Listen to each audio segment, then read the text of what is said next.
안녕하세요. 저는 결혼한 지 1년이 조금 넘은 60대 여성입니다. 제겐 하나뿐인 아들이 있고 그 아이가 결혼을 하고 나서부터 제 삶에도 많은 변화가 생겼습니다. 저는 가족이라는 건 서로를 위해 배려하고 어떤 일이 있어도 지켜야 하는 울타리라고 생각해 왔습니다. 하지만 그런 저의 믿음이 무너지는 순간이 오게 될 줄은 몰랐습니다. 제 아들은 언제나 건강하고 밝은 아이였습니다. 운동을 좋아했고 먹는 것도 좋아했죠. 그런 아들이 결혼을 하고 몇 달 지나지 않아 살이 급격히 빠지기 시작했습니다. 처음에는 신혼이라 이래저래 바빠서 그런가 보다 했죠. 하지만 점점 더 수척해지는 얼굴, 눈 밑에 짙게 드리워진 다크서클을 보면서 제 마음이 편치 않았습니다. 어느 날은 저녁을 같이 먹자고 했더니 아들이 식사 중간에 젓가락을 내려놓더군요. 입맛이 없다고 했습니다.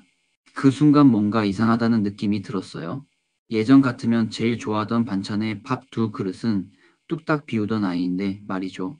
그래서 저는 조심스럽게 며느리에게 말을 꺼냈습니다. 얘, 우리 아들 요즘 왜 이렇게 말랐니? 무슨 일 있어? 그랬더니 며느리는 태연하게 오히려 살짝 짜증 섞인 말투로 이렇게 말했습니다. 다이어트 중이요. 문제 있어요? 그 순간 저는 가슴이 철렁 내려앉는 기분이었어요. 단순히 말투 때문이 아니었습니다. 말의 내용도 말하는 태도도 어딘가 부자연스러웠습니다. 결혼 전에는 그렇게 예의 바르고 상냥하던 아이였는데 결혼하고 나서는 마치 딴 사람이 된 것 같았습니다. 며느리와의 대화 이후 저는 더 이상 참을 수 없어 아들에게 직접 물었습니다. 아들 무슨 일 있는 거 아니니? 엄마한테 말해도 돼. 아들은 잠시 망설이더니 고개를 숙인 채 작은 목소리로 말했습니다. 엄마, 나 사실 요즘 이혼 생각 중이야.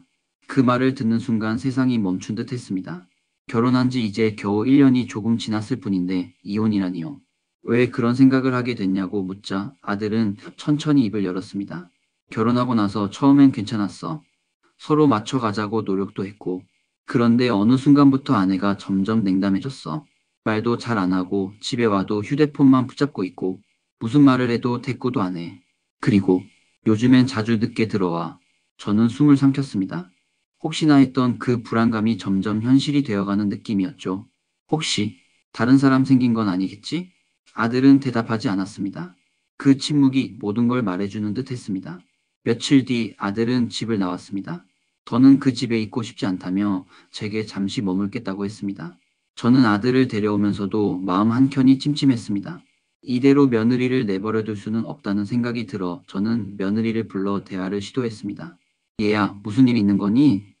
너희 둘 사이에 무슨 문제가 있는 거야? 그러자 며느리는 냉랭하게 대답했습니다. 저도 이제 좀 제 삶을 살고 싶어요. 아줌마 결혼했다고 제 인생 다 바칠 수는 없잖아요. 그 말에 저는 도무지 무슨 뜻인지 이해가 되지 않았습니다. 결혼이 인생을 바친다는 뜻이 아니라 함께 살아가는 거 아닌가요? 하지만 그녀는 제 물음에 대꾸도 하지 않고 집을 나가버렸습니다. 며칠 후 아들이 몰래 녹음해둔 통화 내용을 들려줬습니다. 며느리가 친구와 통화하는 내용이었죠. 요즘 완전 짜증나. 집에만 들어오면 숨 막혀 죽겠어. 근데 걔는 눈치도 없어. 나 지금 완전 딴 사람이랑 썸 타는 중이거든. 그 말을 듣는 순간 저는 머리를 망치로 맞은 듯 했습니다. 제가 믿었던 가족, 아들의 인생을 맡긴 사람이 이렇게 쉽게 배신을 하다니요. 아들의 살이 빠졌던 이유, 그의 말 없는 슬픔이 한순간에 이해됐습니다. 아들은 한동안 집에서 조용히 지냈습니다. 직장도 휴직했고 친구들 연락도 피하며 마음을 추스렀습니다.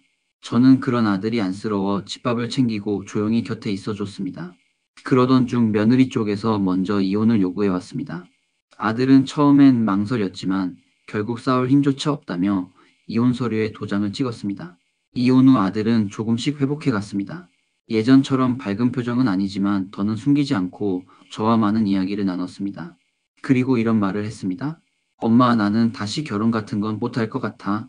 사람한테 받은 상처가 이렇게 클 줄 몰랐어.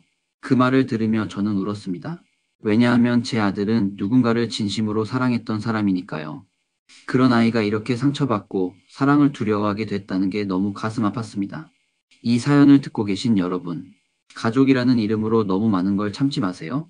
사랑이라는 이름으로 상처받는 일이 없기를 바랍니다. 저도 제 아들의 상처를 보며 깨달았습니다. 가족이라도 사랑이라도 지켜야 할 선은 있다는 것을요. 오늘 제 이야기를 들어주셔서 감사합니다. 여러분의 생각은 어떠신가요? 댓글로 여러분의 의견을 나눠주세요. 그리고 구독과 좋아요도 잊지 마세요.